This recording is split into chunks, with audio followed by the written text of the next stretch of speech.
It was supposed to be a normal Tuesday, calls with clients, team check-ins, maybe a late lunch with Evelyn from Ops. Instead, I sat at my desk in downtown Denver, staring at my phone in disbelief. The message was short. Brutal. I disown you. All communication through my lawyer. No greeting. No punctuation beyond the final period. No emotion, even for someone as calculated as my father. I reread it twice, then again. A few more times, just to make sure I wasn't hallucinating. But it didn't change. It never does it?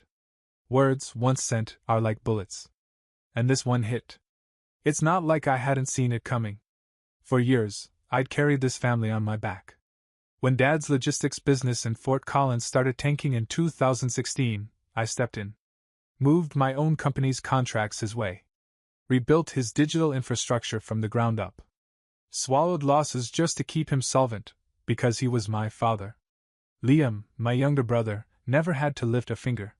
His failures were always learning experiences.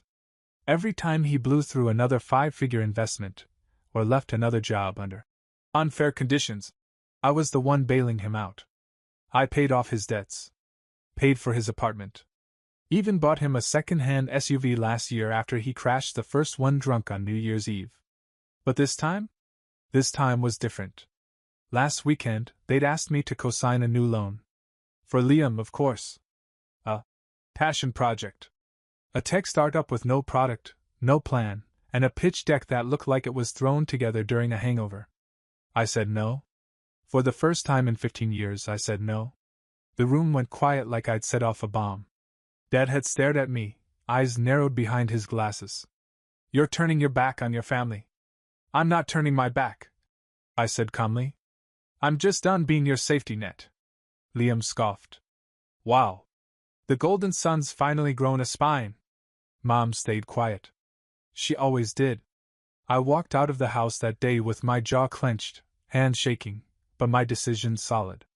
Now, 2 days later, I was reading the fallout. I disown you.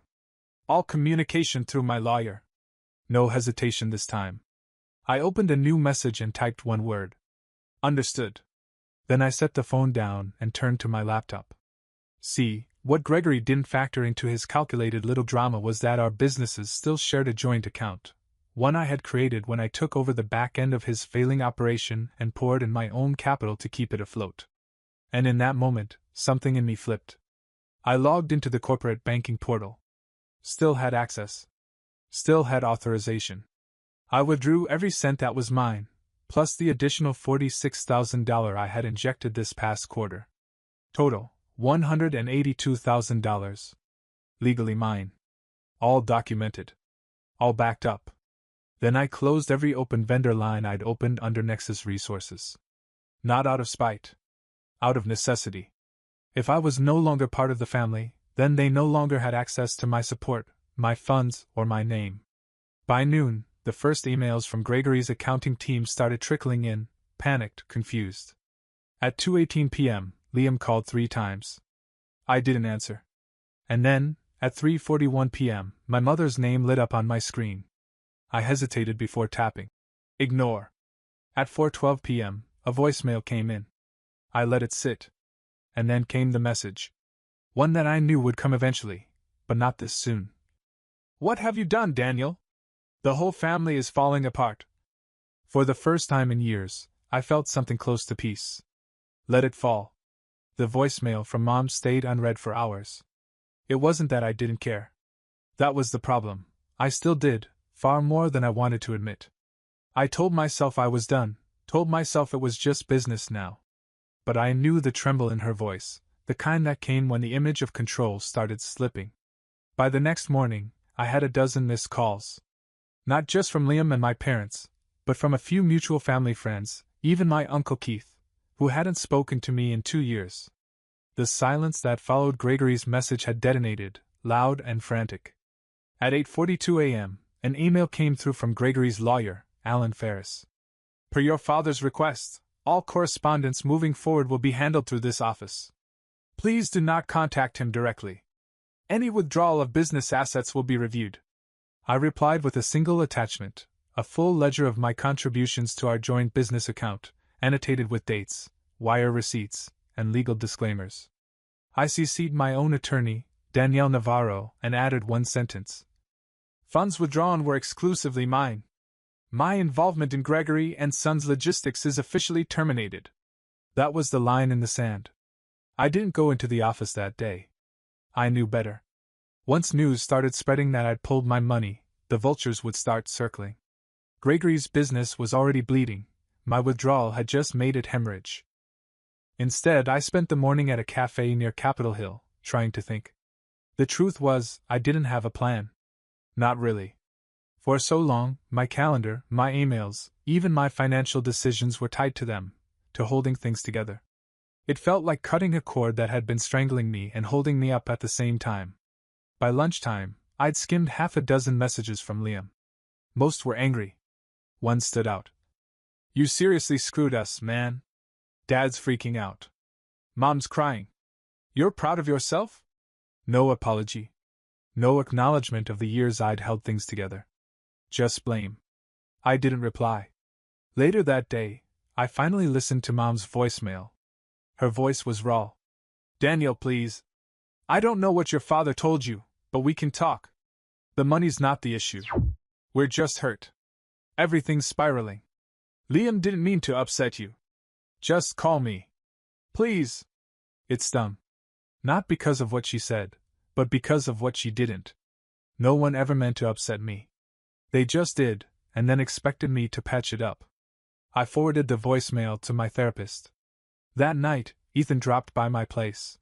He didn't say much, just handed me a bottle of dark beer, collapsed onto my couch, and pulled up a football stream on his phone. We watched in silence for a while, the kind of quiet only old friends could share. Think they'll sue? He asked eventually, not looking up.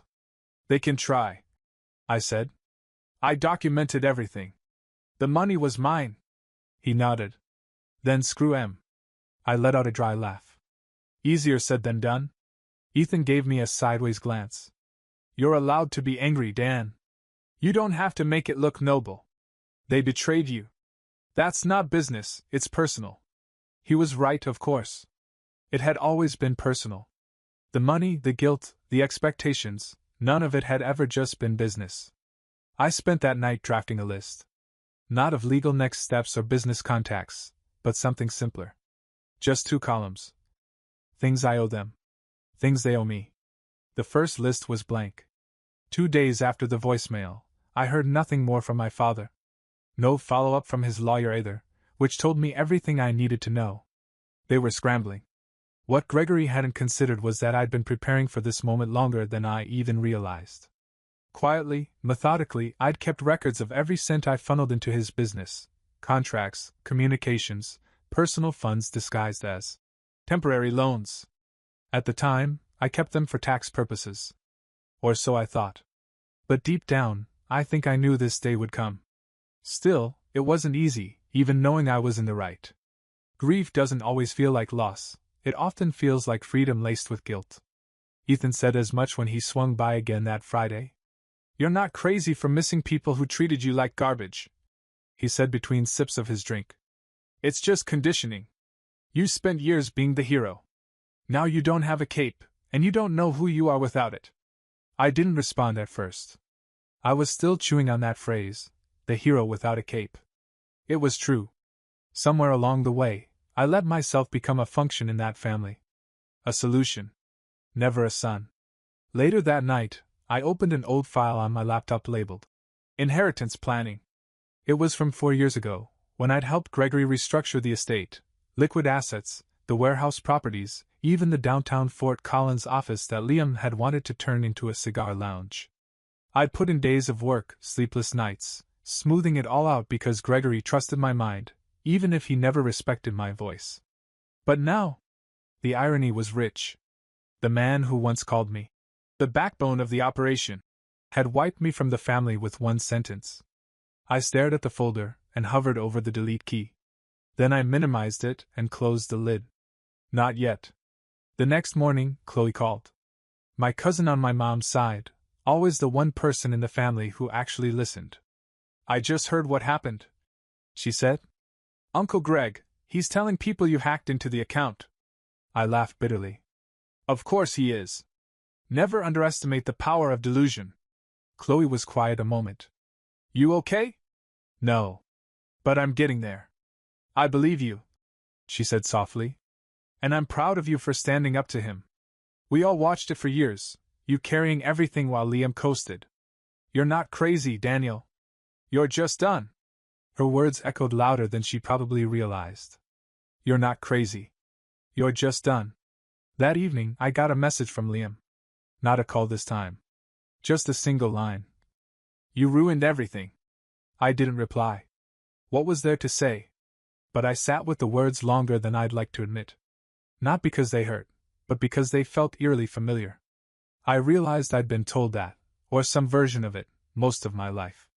Any time I didn't step in, or fix something, or give up a piece of myself for their convenience, you ruined everything. It was never true. And this time, I didn't even consider believing it. Instead, I pulled up a blank note on my phone and typed a new phrase. You didn't ruin anything. You just stopped protecting what should have collapsed a long time ago. That was the moment I knew I wasn't going back. The first thing I noticed was the quiet. Not just around me, but inside me. No buzzing phone. No emergency emails from my father's accountant. No cryptic text messages from Liam about tight deadlines and short-term float. The chaos had been silenced, and in its place was a vacuum I wasn't prepared for. I kept expecting the other shoe to drop. I even charged my phone overnight out of habit. But in the morning, there was nothing. And yet I wasn't at peace. I was twitchy, distracted. Not because I missed them, but because I'd spent so long managing their noise, I didn't know how to handle stillness. That Wednesday, I walked a few aimless loops around Cheeseman Park. It was quiet except for the breeze and the occasional jogger. Denver was in its in-between season, too cold for spring, too soft for winter. It matched how I felt. Unsettled. Waiting for something to bloom, but unsure what. Later that afternoon, I got a fraud alert from the bank. A failed transfer attempt from the Gregory and Sons logistics account. Someone, most likely Liam, had tried to shift funds through an old company expense line that was no longer active. My legal withdrawal had closed all their access points, but apparently they hadn't gotten the memo. I flagged the activity and forwarded it to Danielle. Her reply was quick and dry. Phishing. The separation is airtight. Let them waste their time. It should have felt like a win. Instead, I just felt tired. That night, Chloe sent me a message. Mom says Aunt Susan's calling around, trying to get people to stage some sort of intervention. Apparently you've gone unhinged. Ah, yes, I replied. The classic boundaries equal instability logic. You know how they are. She texted. If you're not sacrificing yourself for the collective, you're defective. Well then, I typed. Consider me happily defective. She responded with a heart. Good. Stay that way. Still, the whispers stung more than I cared to admit. I wasn't angry at the lies. They were expected. What hurt was how quickly people were willing to believe them. The next evening, Ethan dragged me to a casual birthday gathering for one of his coworkers. I almost bailed, but he didn't give me the option. You're coming. You need to remember how normal people operate. The brewery on Colfax was warm, noisy, full of life. No one knew who I was. No one cared about Gregory and Sons. No one asked what I could do for them. At first, I felt like a guest in someone else's life, out of place, half listening. But eventually, something shifted. I was laughing, talking, existing. Someone asked what I did. I told them I was between chapters. They nodded.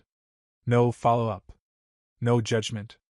It hit me later, as I walked home, how foreign that kind of space had become. My value had always been tied to what I could offer, not who I was. That night, I opened my old estate planning folder. 4 years of work, balance sheets, asset appraisals, contingency documents I'd built by hand. All to preserve something that was never mine. I hovered over the delete button. My finger twitched, but I didn't press it. Instead, I renamed the folder. Closed chapters. Then I opened a new one. Daniel's life. It was empty. But it was mine. And for now, that was enough. The next sign of trouble came in the form of a group email. It was a thinly veiled attack, CC'd to nearly a dozen family members, cousins, uncles, even a great-aunt I hadn't spoken to in years. Sent from Gregory's work email, with the subject line, "Setting the record straight." I knew better than to open it, but I did anyway. It was 4 paragraphs of polished venom. He framed it like a professional update. After a difficult transition period, unfortunate disruption of internal operations. And then, my eldest son, Daniel, has chosen to sever ties and liquidate assets critical to this company's function, all without family consultation or approval.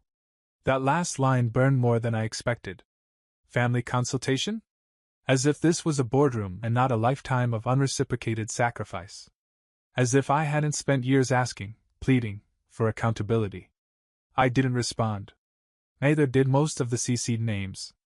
But a few replies trickled in throughout the day. One from a second cousin. "Sorry to hear things got messy. Hope it smooths over." Another, from an uncle I always liked. "If you need anything, let me know. I've been there." Small cracks in the silence. Enough to remind me that not everyone bought Gregory's version of the truth. Still, the emotional weight settled hard on my chest. I wasn't embarrassed. I was weary. The way the past keeps clawing for relevance even after you've moved on. That email was a last-ditch power move, an attempt to make the story official before I had a chance to rewrite it. That night, Chloe called. "I saw the email," she said. "Yeah," I muttered. "He's going all in. You know he's bluffing, right? He's trying to scare you into backing down." "I know. It just sucks to see it written out like that." "I get it," she said. "But it's also kind of impressive how calm you are. A year ago, this would have wrecked you." I exhaled through a smile. "A year ago, I'd have written a 1,000-word rebuttal and spent 2 days defending myself. And now? I'm thinking about deleting the email and going to sleep." "Progress," she said. "Proud of you." That night I didn't sleep. But not out of anxiety.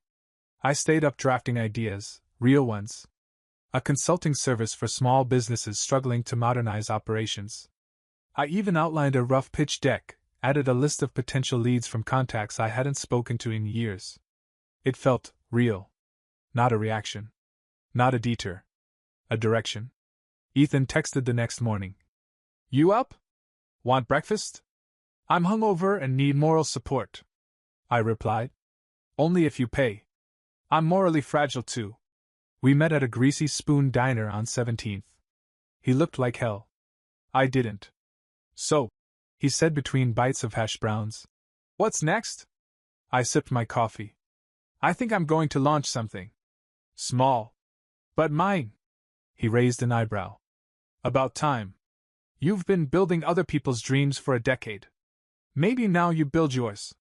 His words echoed long after we parted. Later that afternoon, I finally deleted Gregory's email. Not out of defiance, but because it no longer mattered.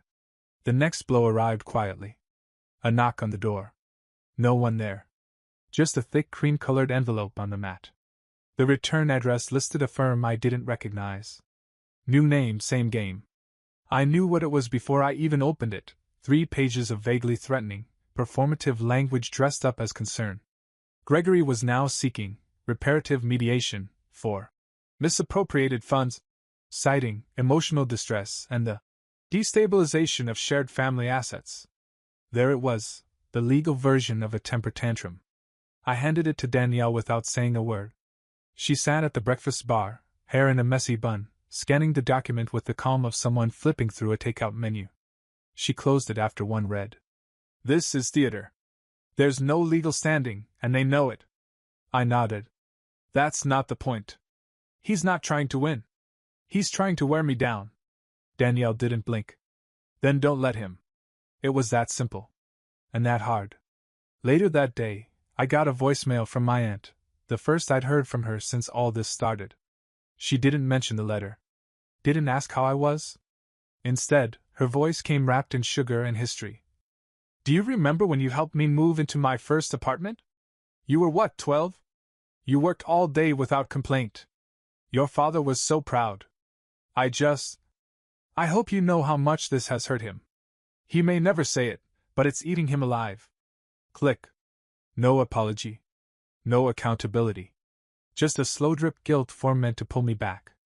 I forwarded the voicemail to Chloe. She called immediately. That was a guilt sandwich on gaslighting bread. I snorted. It was weirdly nostalgic. She's dangling emotional crumbs to lure you back. Don't eat them. I'm not. I'm done being hungry for scraps. There was a pause. That's a line, she said softly. Keep that one. That night I reopened the Daniel's Life folder. Still mostly empty. A few budget sheets, a doc with vague business name ideas.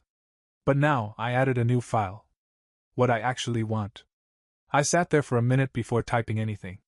Then, a morning where I'm not bracing for something. Clients I don't have to perform for. Boundaries that don't need explaining. A chair that doesn't hurt my back. Silence that feels like peace, not tension. The list wasn't poetic. It was honest. Unfiltered. Mine. The next morning, Ethan let himself in like he always did. He tossed a grocery bag on the counter, kombucha, peanut M&Ms, and 2 bananas. The man was chaos. I brought health and rot, he declared. Balance. I raised an eyebrow. What's the occasion? No occasion.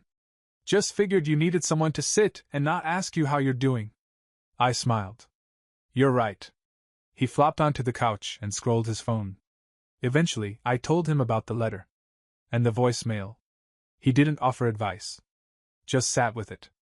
After a while, he said, You know what your dad sounds like? A guy trying to log into a version of you that doesn't exist anymore. I smiled. Account deactivated. Password changed. We clinked kombuchas. No cheers. Just understanding. That afternoon, I grabbed a sticky note and wrote, Check biz registry. Not to prove anything to Gregory. Just to prove I existed outside him. And in my doc I added, A life where I get to write the damn list. The envelope was slipped under my door again. No stamp. No return address. But I knew the script. This time, the target wasn't me directly. It was my landlord. The letter was dressed up in formality, concern over tenancy risks due to unresolved business disputes. Citing ethical concerns about the shared liability of residents with financial conflicts. It didn't name me, but it didn't have to. The subtext wasn't even subtle. Gregory hadn't just switched tactics. He was expanding the battlefield. I stood in the hallway holding the envelope like it might stain. I wasn't angry, not yet. But I could feel my pulse behind my teeth. Danielle got to work faster than I could explain it. He's bluffing, she said, typing rapidly at my kitchen counter. I'll email your landlord with full documentation, your withdrawal records, LLC closure, the clean split. He won't touch it. She hit send and looked up. This isn't new to people like him. They escalate when they lose control. You're not doing anything wrong. The lump in my throat wasn't fear. It was something I hadn't expected, relief. To be believed. To be defended. Not because I begged, but because someone saw the truth and stood next to it. That night, I didn't try to meditate or write or distract myself. I just sat. Lights low. Windows open. Letting the air move through the room like something being cleared out. Chloe called around 9. Tell me, she said, skipping any greeting. He sent something to my landlord. Trying to make me look unstable. There was a beat of silence. Of course he did, she said. It's control in a trench coat. Legal intimidation dressed up as concern. She waited. You okay? Yeah. Just tired of how many ways someone can say I own you without saying it out loud. You're breaking the cycle, she said. It's supposed to feel messy.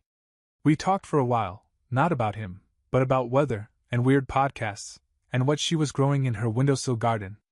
The conversation drifted like water, not forced, just present. Before bed, I opened the doc again. What I actually want. New lines. A mailbox I'm not afraid to open.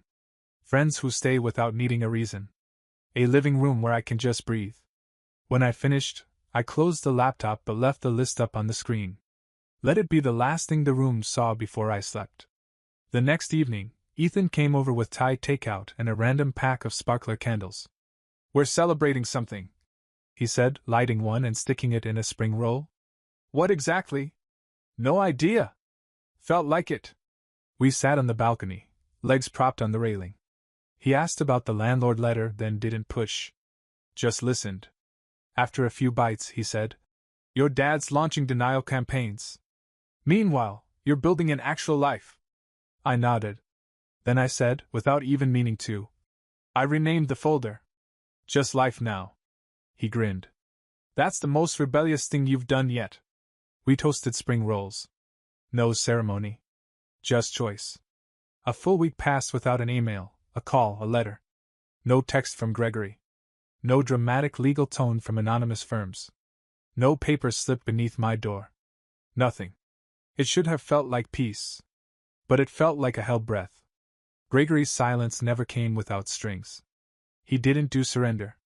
He did strategy. I knew this wasn't absence, it was delay. A recalibration. Still, I used the space. I scrubbed the kitchen. Took down the dry erase calendar filled with old business goals. Donated a jacket he gave me last Christmas, still hanging with the tags on. I cleared voicemail notifications. Deleted saved calls I had replayed too often, as if examining the right tone might have rewritten the content. Then, Thursday morning, my landlord texted. "Got another letter. Vague wording. Says you're entangled in some corporate volatility and that he's documenting concern for future safety." I didn't open it all the way. "Want me to forward?" I sat with that for a full minute before replying. Then I forwarded the message to Danielle. She called immediately. "He's recycling threats," she said. "There's no legal motion attached. Just smoke. But I'll reply with full proof anyway. I'll CC the property manager and attach the LLC closure, the final bank statements, and the signed separation agreement." She paused, her voice softer. "Don't carry this like it's your fault. He's the one pouring gasoline. You're just walking away from the fire." That landed deeper than she probably realized. That night, I opened the doc again. What I actually want. This time, I typed slowly. Each entry was no longer a whisper. It was a decision. A home I'm not scared will be taken away. A version of success that doesn't feel like penance. A weekday morning I wake up without armor. The next evening, Chloe stopped by with a grocery bag full of randomness, avocados, a candle labeled Midnight Fern, and a used copy of a novel with the cover half torn off. She held it up like a prize. "I want you to read this. You'll hate the beginning, and by chapter 9, you'll be feral." "I don't do feral," I said. "You don't yet." We brewed tea and sat on the floor like we used to in college. No screens, no playlists, just the hum of a city that finally wasn't screaming. At one point I caught her glancing at my whiteboard, now blank except for a single sticky note that read, "Not about him. About you." She nodded toward it. "Keep that up." After she left, I didn't go back to my laptop. I lit the candle. I read the first 3 pages of the book. I didn't love it, but I didn't put it down either. The next morning, Ethan texted at 8:02. "Breakfast or intervention? You pick." I texted back. "Both." He showed up with bagels, orange juice, and a $1 scratch ticket. For luck. We ate on the balcony with the kind of comfortable silence that feels like friendship and therapy. "You're building something," he said, no lead-in. "I can see it. You don't even flinch anymore." I didn't have to respond. I just handed him the scratcher. After he left, I opened the life folder. Not the list. A new doc. Possibility. No bullet points. No plan. Just the title. And beneath it, a single sentence. There is no version of me I owe to anyone else. The next week didn't bring a letter. It brought a phone call, from an unfamiliar number with a local area code. I let it go to voicemail. The message was brief. Male voice. Polished. Legal adjacent. "Mr. Ames, this is Richard Flores from the Office of Small Business Ethics and Oversight. We've received a flagged concern about one of your past entities and would like to schedule a brief phone call to clarify your current involvement. Please respond within 5 business days. No emotion. No accusation. Just enough formality to raise a heartbeat. I didn't call back. I sent the recording to Danielle. She responded 10 minutes later, looping in her firm's senior compliance consultant, who had already drafted a reply. "You're in the clear," she said. "This is posturing. Likely an anonymous tip from someone trying to keep a dying narrative alive." Gregory wasn't giving up. But he was starting to look like someone trying to fight shadows. I sat with that. The man who'd once controlled my time, money, and energy now had nothing but suggestions and signatures. He couldn't punish me, only petition the world to do it for him. And the world? It wasn't answering anymore.